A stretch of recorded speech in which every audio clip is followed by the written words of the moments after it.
everybody, and welcome to Season 2, Episode 23 of the Creatorcast. With us, we have UberBusBoy. Hi. Howdy. Start it with a howdy. All right. I start everything with a howdy. There's so many people are going to see this. They're like, yup, that's how it goes. So how you doing today? I'm doing just fine. Given the chaos and the calamity that happened prior to this interview, I think I'm fine. I still have all my limbs. Yeah, so let's give like a recap of what happened. So... Yeah, so recap, prior to here, I left work and I was going to get a factory rim for my Jeep because I bent the heck out of my rim. Got the rim, paid the money, and I was about to leave. I'm leaving to go and I see like two accidents, but there was one to my right and this person gets hit. I see them get hit, and it's like, again, fender bender all day, but it's like, and all I see is this lady going,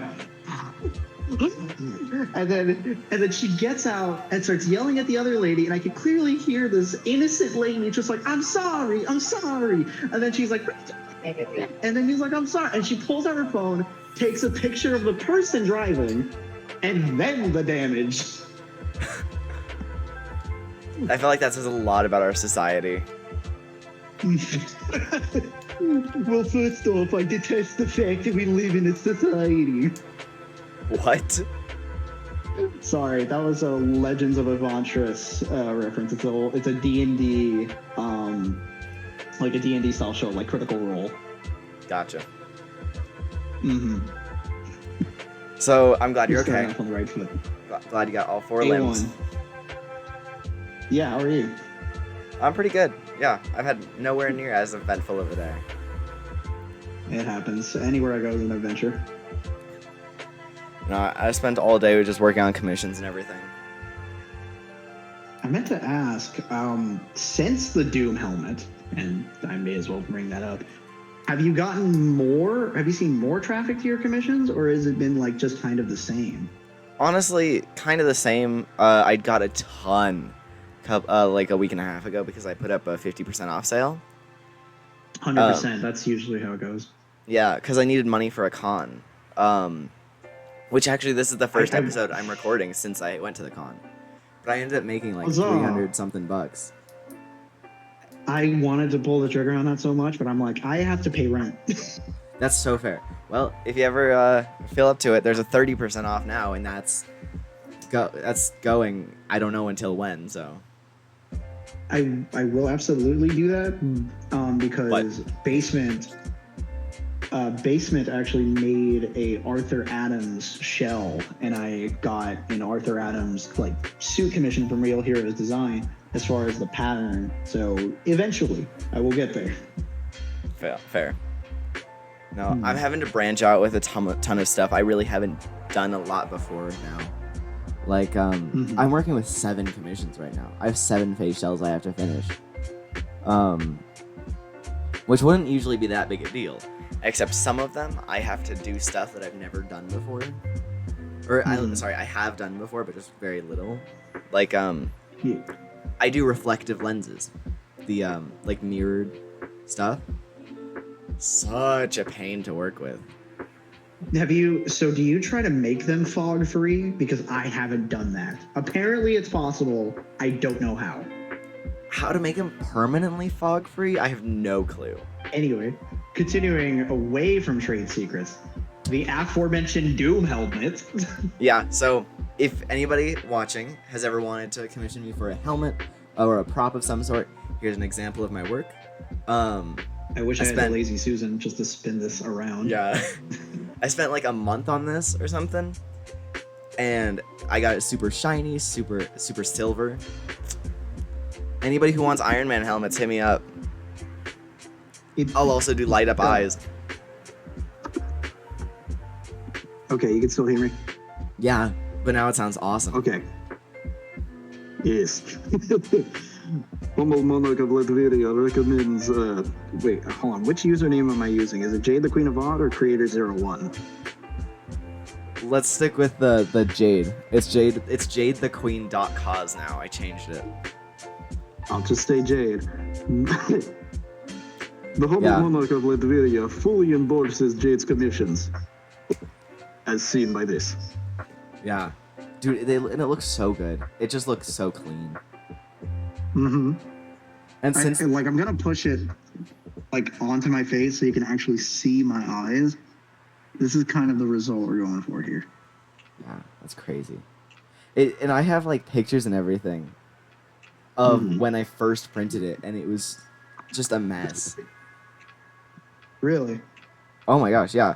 I think I posted some of them, and I'll show you what I'm talking about after. But like, it just looks like when it first came out, it didn't have the it wasn't like all the edges and everything where I pulled off all the supports and everything. Like on the back of the right side, I believe, you can see there are a couple of like little marks and stuff that I wasn't able to completely fill. Right. That, hey, it makes sense. It happens all the time. I'm just looking at it because I'm like, because you're pointing all this stuff out. Yeah. And it's like,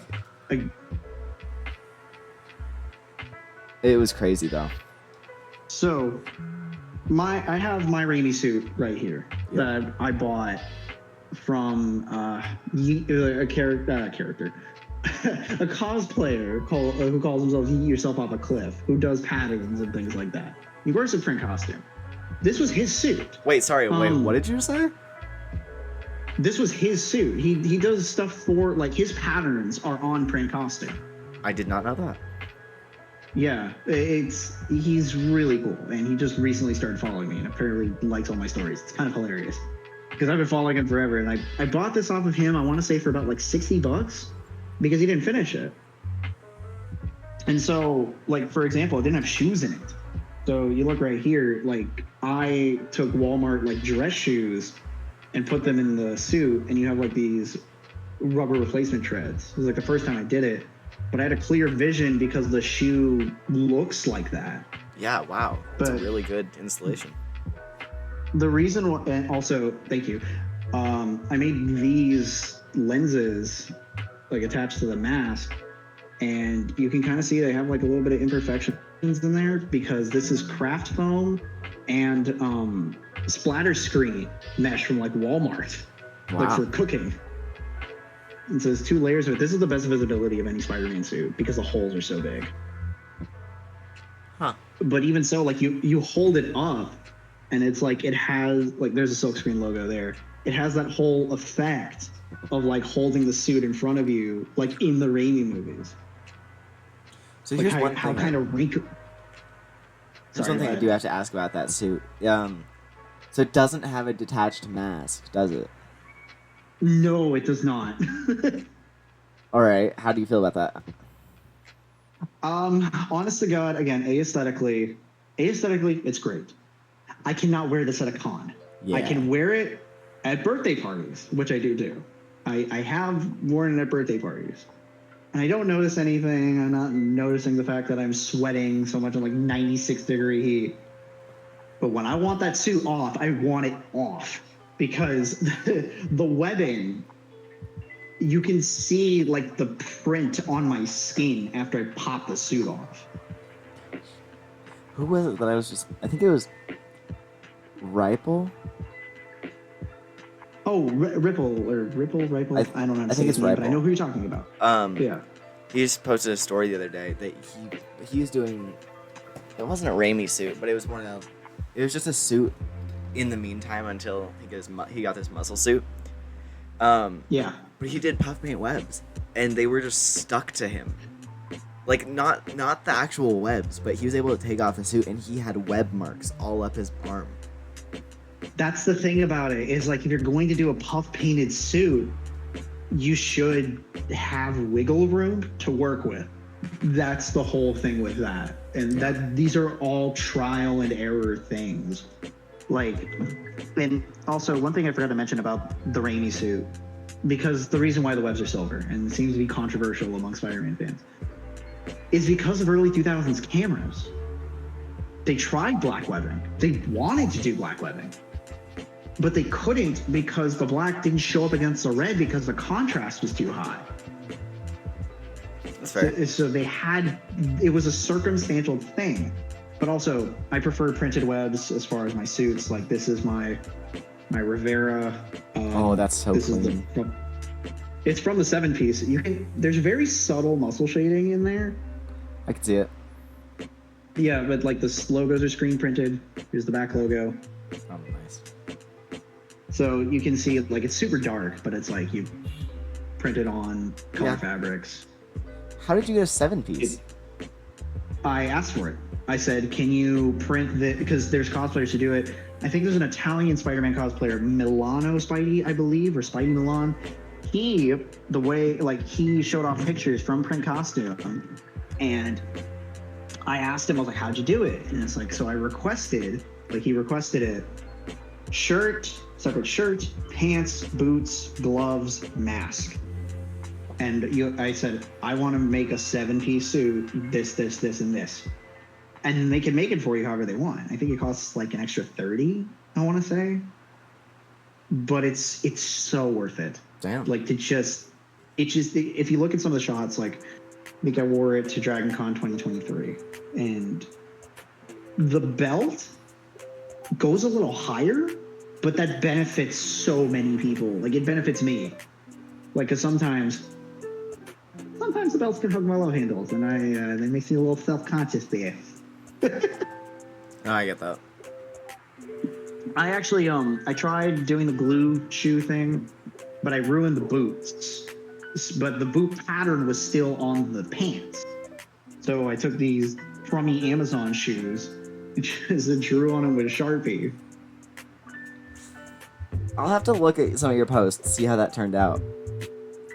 Yeah, because it's like, I wore red socks, so sometimes you can see the gap. But overall, still effective, and people thought I bought these, like, from a distance. They were like, oh man, like, your Spider-Man shoes were you good? I was like, I bought these on Amazon and painted them.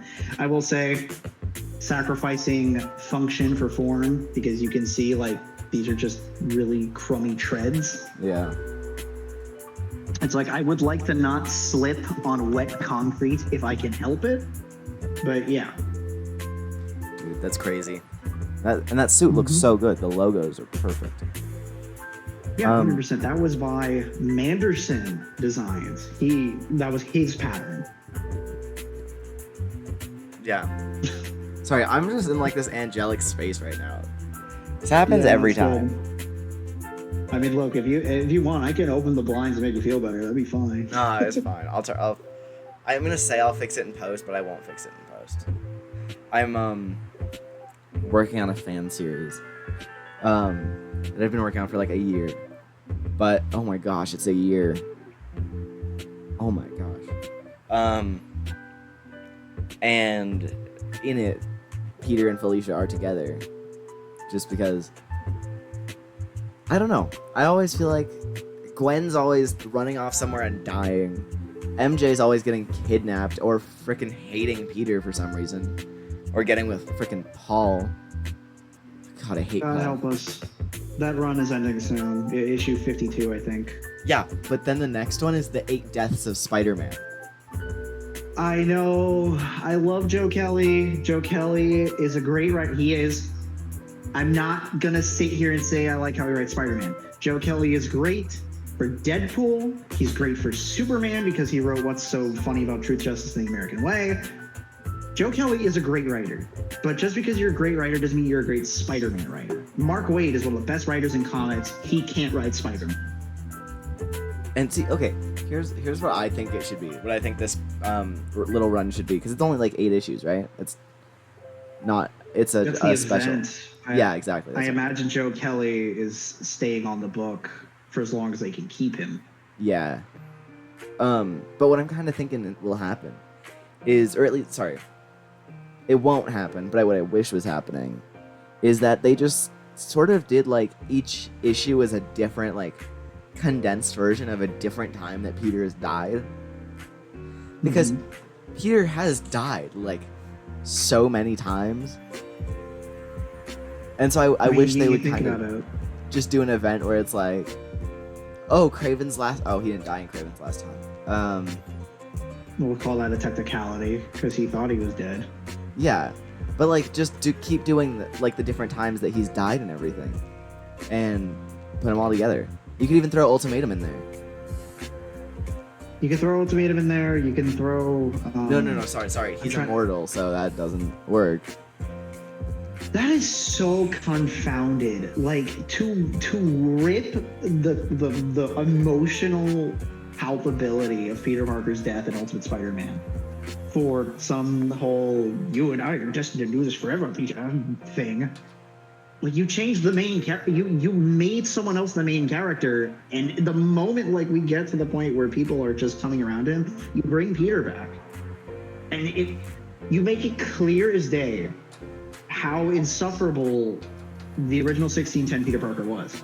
Don't get me wrong, I love him, but he's a jerk.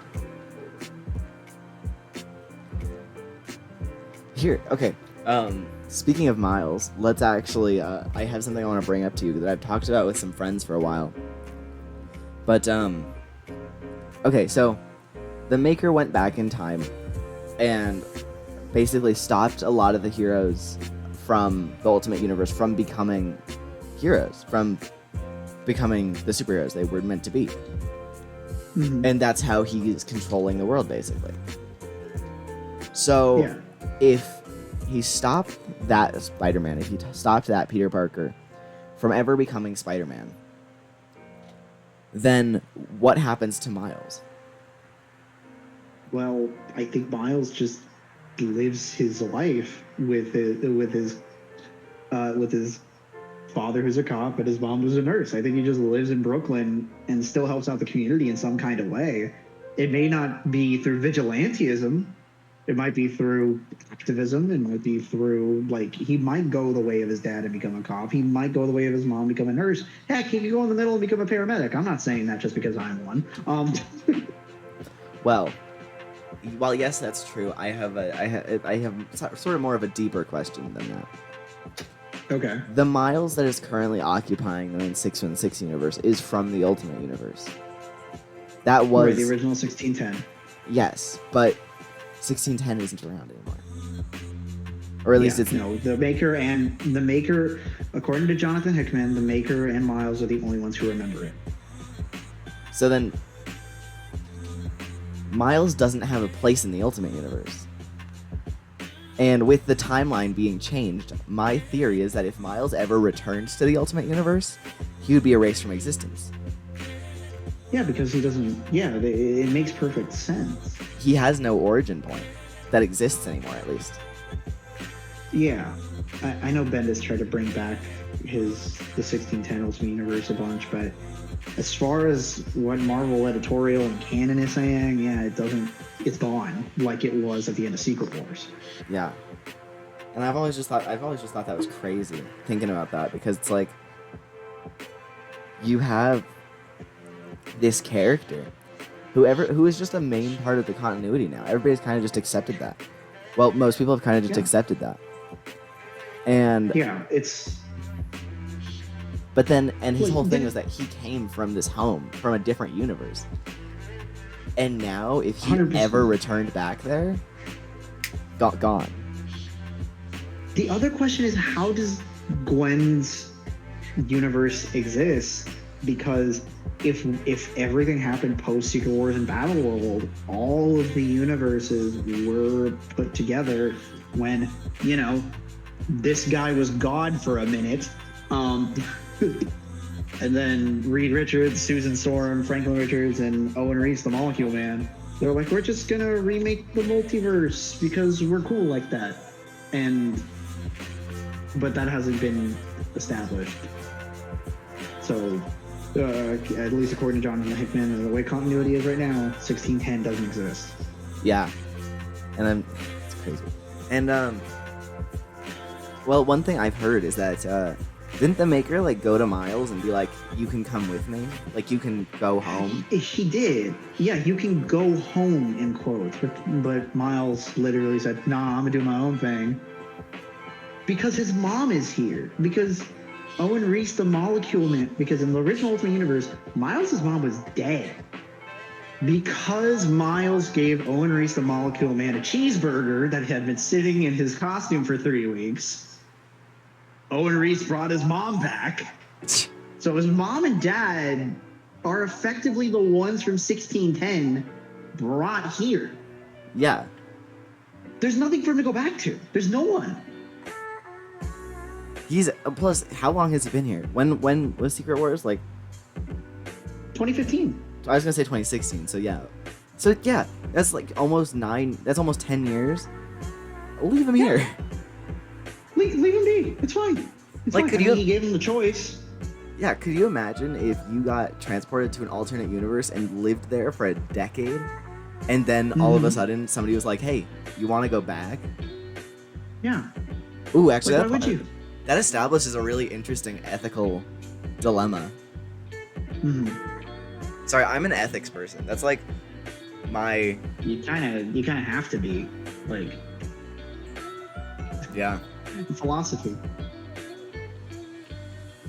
Sorry, one second. I need to respond to something. No, you're good. I feel like this camera view has been weird the whole time, and I've just been fine with it. And I'm like, eh. That's all right. Could you actually come a little bit closer? You're a little quiet. Thank you. Sorry. Hold on. I'm wondering if I could just mess with this now. I should have done this earlier, but it's fine. Oh, So that's now this is perfect. appropriate. Now it's Yeah. perfect. And we've recorded an entire episode with me up here. God help me. I don't Hey. know what I'm doing with my life. We've only recorded 2/3 of an episode. 2/3 of an episode. We figure out the perfect angle right in this moment. I look great. Look at my arms. This is fantastic. God. Okay, looks like sorry. If I kick the desk again, my phone's gonna fall over. So it's like, what's even this? But at least this one's a lot easier to set up. Yes, yes, it is. Hopefully that this episode was okay, that I can make further appearances. Who knows? I'm planning too far ahead. Okay, so yeah, I'll do a Careercast update. I'm listening. More closer to the end. But yeah, and I'm like, how? Oh, if you went to an alternate universe and just lived there for a decade, could you just come back, act like nothing ever happened? Like, what if? Oh my gosh. Okay. Just thinking that, let's say like, if you, to all those people over there from your original universe, let's say nothing changed. Let's just say the only thing was they took you and put you somewhere else. To those people, you're effectively dead.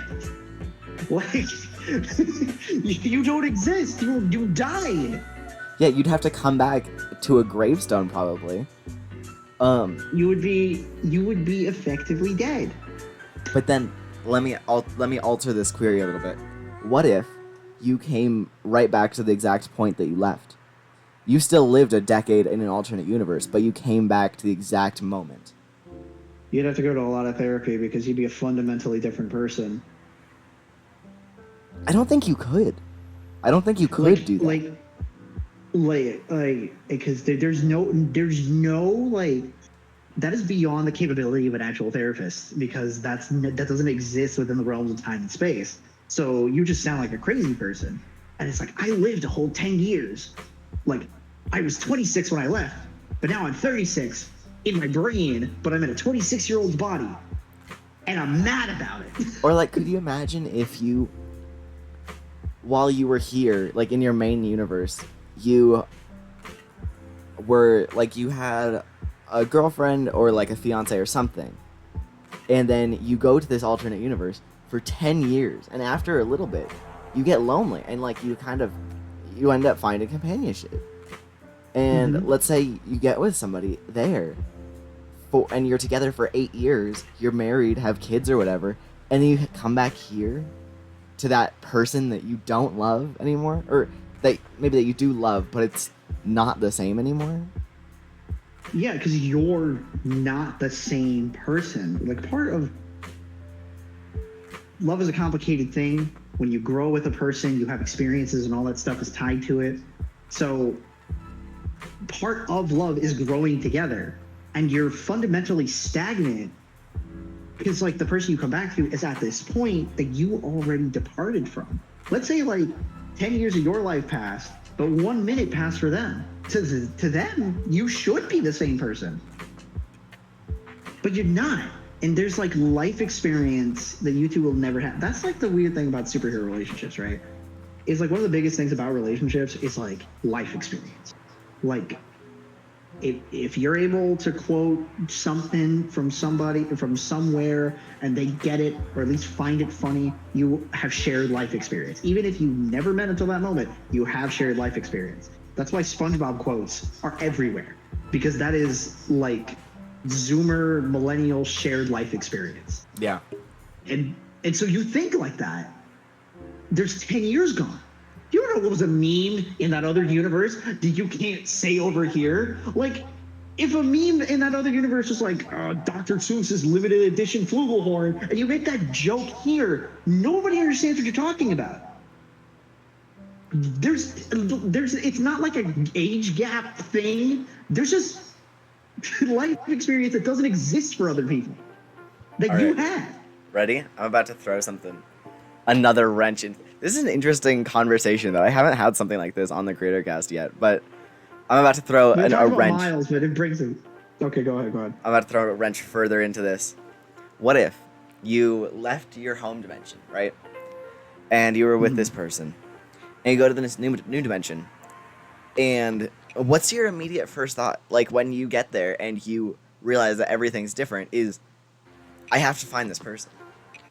So you find the person. Well, first off, drink iced coffee, panic attack. That's where my first thoughts are going. That's fair. But how do you get iced coffee? How do you know that your money works in this alternate dimension? Find out. Just declined. I don't know. Get an odd job. It's bumming off the street. Rob some people. You have that opportunity now. Yeah, you have. But see, there's so many different,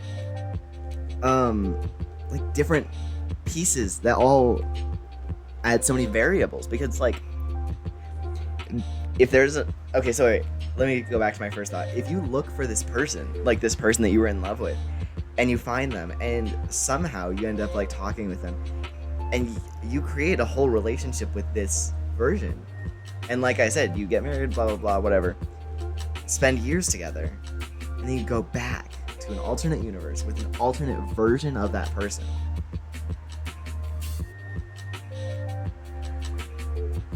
It's like the same thing with clones, you know, fundamentally, like, yeah, they look.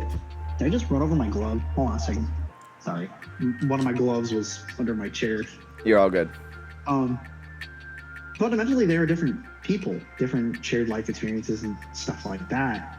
But it's like, for me, knowing how much that I love my girlfriend, I would probably be the type to fight tooth and nail to get back. I'm saying like all this other stuff is like a previous hypothetical person, but I would spend so much of my life trying to get back to where I was that I wouldn't even fool with the other version, if that makes any sense, because it's like fundamentally, you're not who I know. You don't know me. Like that's the whole thing of like the shared life experience. You with me and my girlfriend, it's like we have like fundamental experiences that nobody else has. There are 1,000,001 inside jokes between me and my girlfriend Elizabeth, that's her name. Between me and Liz, that is shared life experience that nobody else has. In an instance with two people, you're creating a universe within yourselves. Yeah. So in that instance, I would fight tooth and nail to go back. What forgotten Spider-Man variant, well, not forgotten, but kind of not so much seen anymore, or at least very often, Spider variant would you want to see more in the comics? What forgot? Well, I'd like to see a likable Ben Reilly, like sensational Spider-Man again, because we had that with J.M. DeMatteis in Ben Reilly Spider-Man.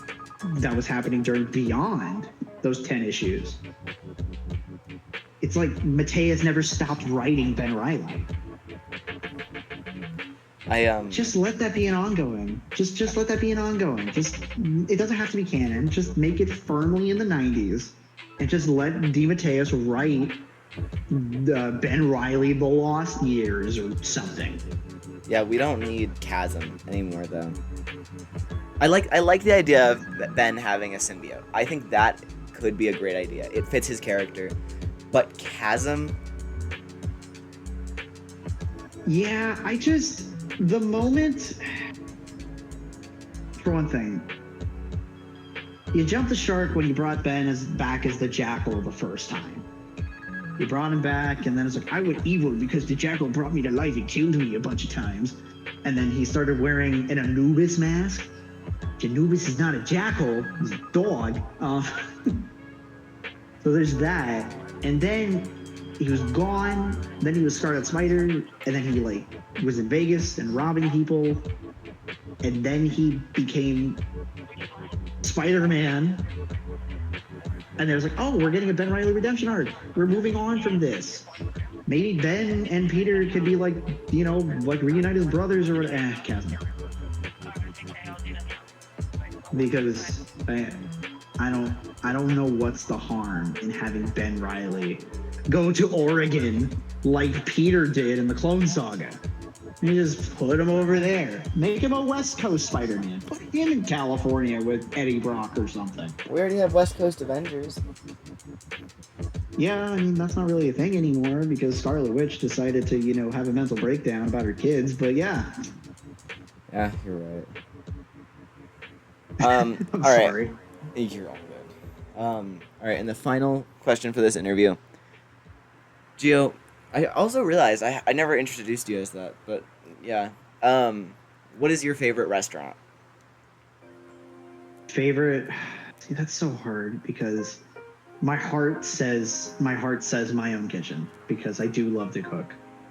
But if I had to pick one. This is such a hard question for me because it's like, what am I in the mood for? Am I gonna sit down? If I could actually afford it, and it was actually good 100% of the time, because sometimes I miss the mark. Longhorn Steakhouse. Okay. Actually, that's wrong. Actually, I'm completely wrong. I'm lying to you. It's not Longhorn Steakhouse. It's actually Maggiano's Little Italy, and that is an Italian chain. The reason why it's my favorite is because I've had several Thanksgivings where we did not cook. They had a Thanksgiving thing where they would bring out several courses and you'd pay a flat price of $48 a person. Damn. And this is Italian and Thanksgiving stuff. And you can take as much home as you freaking want. That, Maggiano's. Also tiramisu. Yes, I'll say Maggiano's. All right. Well, Gio, thank you very much for coming on this Creatorcast episode. It's good having you. Very deep talks. Of course. I'm glad you like your helmet. Everybody, if you want to get a helmet from me, DM me, CreatorsInc01. It'll be in the description and on the end screen. I do that. I also do face shells. She does. It's like the primary thing I do. I make great ones. Mm-hmm. Check out my website.